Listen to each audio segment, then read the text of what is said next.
আপনাদের কি 2018 সালে ইকরামুল হক হত্যাকাণ্ডের কথা মনে আছে? ওই যে যাকে ক্রস ফায়ারে দেওয়া হয়েছিল মাদক বিরোধী অভিযানে, আর ওর মেয়ের সাথে একটা ফোন কল সেটা ফাঁস হয়ে যায়। সেই ঘটনা অনুপ্রেরণায় রায়হান রাফি নির্মাণ করেছেন আমলনামা। আপনারা মোটামুটি গল্পটা জানেন, কিন্তু এই গল্পটা কিভাবে প্রেজেন্ট করা হচ্ছে, কিভাবে দর্শকের সামনে তুলে ধরা হচ্ছে, সেইটা এই সিনেমার মূল আকর্ষণের জায়গা ছিল।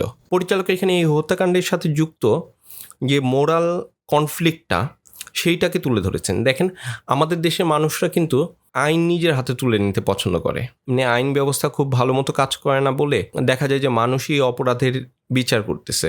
এই দেশের মানুষ এখনও চোর ধরার পরে পুলিশকে দেওয়ার আগে তারা গণধুলাই দিয়ে নেয়। আইন শৃঙ্খলা বাহিনী দ্বারা একটা ক্রস ফায়ারের ঘটনা ঘটতেছে, কিন্তু এইটার পেছনে যে মোরাল সাপোর্টটা সেটা কিন্তু এই দেশের মানুষ দিচ্ছে। এই কারণেই রাষ্ট্র এই ধরনের অপরাধ, এটাকে আমি অপরাধী বলবো, এই ধরনের অপরাধ করে থাকে। বিচার বহির্ভূত হত্যাকাণ্ডগুলো ঘটে, ক্রস ফায়ারের মতো ঘটনা ঘটে। ইকরামুল হকের ঘটনাটা তখনকার সময় আমাদের মধ্যে ব্যাপক আলোড়ন তৈরি করছিল।